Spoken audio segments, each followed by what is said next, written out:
Thank you for listening to the Solanos Stories, a companion to the Smithsonian's traveling exhibit, Crossroads, Change in Rural America, presented in downtown Trinidad, Colorado. Solanos Stories salutes the farmers, ranchers, cowboys, and cattlemen who helped shape the Southwest, and their trusty hats. Tales from Delbert's Hibbert Hat, written by Carol Jean Hibbert Welch. I have been hanging here on Solanos' wall for the past 15 years or so. Now Ralph is putting pictures of all of us into a book, and he asked me to tell you all about the man who used to wear me, Delbert Hibbert. I'm a brown hat. That won't surprise the people that knew Delbert. It's the only color hat he wore. I'm kind of a sorry-looking sight because Delbert probably wore me hard for about 10 years.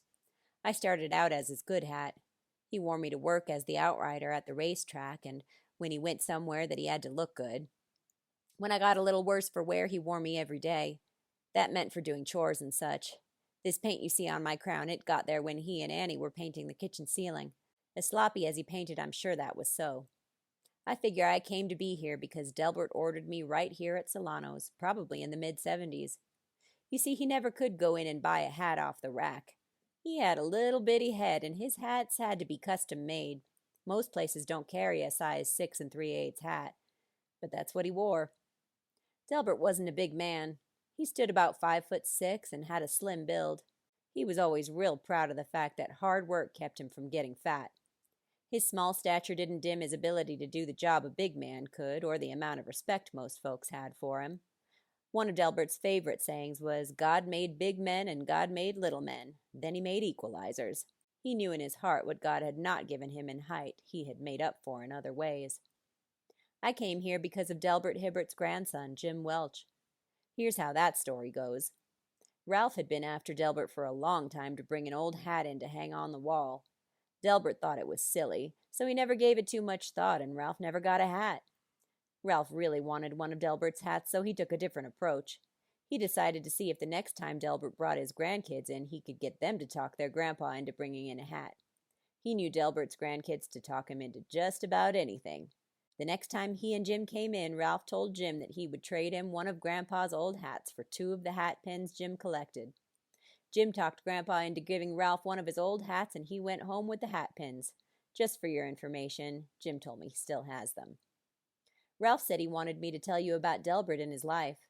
I ain't very good at this, but I'll give her a try. I've been told that Delbert Warren Hibbert was born February 16, 1920 in Olden, Eastland County, Texas. Now, I know this is a place none of you folks have heard of before. Delbert was born into a ranching and horse tradition. His grandfather Hiram Hibbert brought the first steel dust horses to Stevens County, Texas from Arkansas. His great-grandfather John Hibbert ranched in Dallas County, Texas in the 1850s, and his livestock carried the Hibb brand.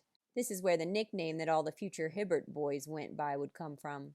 None of the Hibbert brothers was not called Hibb at one time or another. In fact, that's what most of the older cowboys in these parts knew Delbert himself by. Delbert's folks were Glenn Warren and Lily Lynn Hibbert. At the age of 2, he moved with his parents to Stevens County, Texas, and the land homesteaded by Delbert's grandfather Hiram. They didn't do it like we do now with a rental truck. Delbert and his folks moved probably 50 miles in a wagon pulled by a team of horses. He often told his kids and grandkids that he remembered riding in that wagon when they moved. Once on the home place, Glenn and Lily added 3 brothers and 1 sister for Delbert. They were Eldon, Evelyn, Glenn, and W.T., T as he has become known. Here the legacy of ranching and horses continued. Glenn ranched, raised and broke horses, and hauled freight using a wagon and team. He taught his boys to work with stock, too, and they earned extra money breaking horses. The Hibbert kids rode their horses to the Ivan schoolhouse about 3 or 4 miles from the home place. Delbert loved telling the kids and grandkids about getting off their horses to open gates and messing around until it was too late to go to school. He also told stories playing tricks on each other on the way to school. On a trip to Texas in 1957, Delbert took Annie and his kids to see where he went to school. The old school had been closed for some time, but a neighbor had the key and let him in. The caretaker gave his daughter Carol Jean a primer that was used when Delbert learned to read, and she has it to this day. Delbert lived in Stevens County until the early 30s when he left home to do ranch work. He worked on ranches around West Texas as a cowboy and broke horses. In his spare time, Delbert rode broncs at local rodeos. He lived the life until he came to Colfax County with Gerald Hill in 1939. For the rest of 1939, he made his living breaking horses for various ranchers. While both were breaking horses for Kelly Moore of Moore Ranch, he became friends with Edward Buddy Moore, who still lives in Raton. In 1940, he went to work for the Box Cattle Company southeast of Raton. It was here that he met Jim and Cleo Dunn. Jim was the foreman at the box, and he later became the chief of police in Raton. Jim and Cleo took young Delbert under their wing and became the parents he had not had for some time. The family feeling stayed for the rest of their lives. When Delbert came back from World War II, the Dunns took him in until he found a job at Moore Ranch. When Jim retired and he and Cleo moved to Tucumcari, Delbert and his family stayed in touch. These people would be like grandparents to Carol, Jean, and Jimmy and be called Uncle Jim and Aunt Cleo until their deaths in the 1970s. In 1941, he met Annie Sproul when he went to her father's ranch with Jim Dunn. They had come to check on cattle that were pastured on land Box had leased from Sam Sproul. Delbert and Annie fell in love and began courting, but World War II would put a halt to any marriage plans. He left Raton and served in the Army in the South Pacific. When the war was over, he came back to Raton and married Annie on January 6, 1946. Now the young couple was ready to start the life they both loved, raising cattle. They got a brand and bought 25 head. Their brand was the 7 upside down A/V. They branded their cattle and ran them on the Sproul Ranch. Delbert ranched and broke horses in the Raton area until 1948. At this time, he and Annie went to Kansas City, Missouri, and he attended National Trade School where he studied boot making. He graduated in 1949 with high honors. They returned to Raton, and Delbert and Annie opened Hibbert's Boot and Shoe Shop. They owned and operated it until 1953 when the outdoors called Delbert back. Delbert returned to the ranching life he loved. They took the equipment and stored it in the basement of their home until Delbert sold it to Andy Solano, Ralph's dad, to use in Solano's boot and shoe repair. During that time, they added 2 children to their family. They were Carol Jean, born in 1950, and James Wayne, born in 1953. They had waited almost 5 years to start their family, and these children brought joy to both their lives. Also in the early 1950s, Annie and Delbert decided they were going to seriously go into the quarter horse business and acquired a horse brand. This was the Y-Cross. From 1953 until 1975, Delbert would raise horses, work for Fort Union Cattle Company, Moore Ranch Company, Van Buskirk Ranch, and Raton Ranch Company.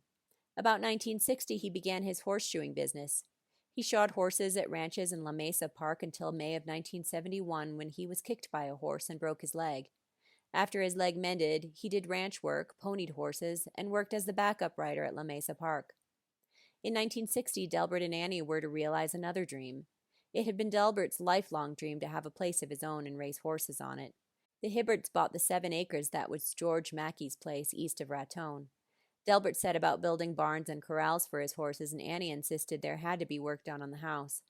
In October 1962, the Hibbert family took up residence on what Delbert always lovingly called Shoestring Horse Ranch. Delbert and Annie were the founders of the Trailblazers 4-H Club, which was organized in 1962. They remained its leaders until 1966. This was the first 4-H horse club in Colfax County. Delbert was in his element. He was working with the 2 things he loved most, horses and kids. He set about teaching his members to show at halter, run barrels, poles, rein, etc. Soon the Trailblazer kids were winning ribbons wherever they went. It wasn't all work, though. The club rode in parades and took a yearly overnight trail ride. This was one place where Delbert sometimes showed his teasing side. In 1962, after they had pitched camp on the Van Buskirk place on Barella Mesa, Delbert told the kids they had to keep a sharp lookout for bears and that bears wouldn't come near the fire. David Owen took him very seriously and stayed up almost all night keeping the fire going. The next day, Delbert laughed and told him there were no bears. In May 1963, the greatest tragedy of Delbert's life fell on him. His son Jimmy was killed in a horse accident at the family ranch while he was practicing for a horse show.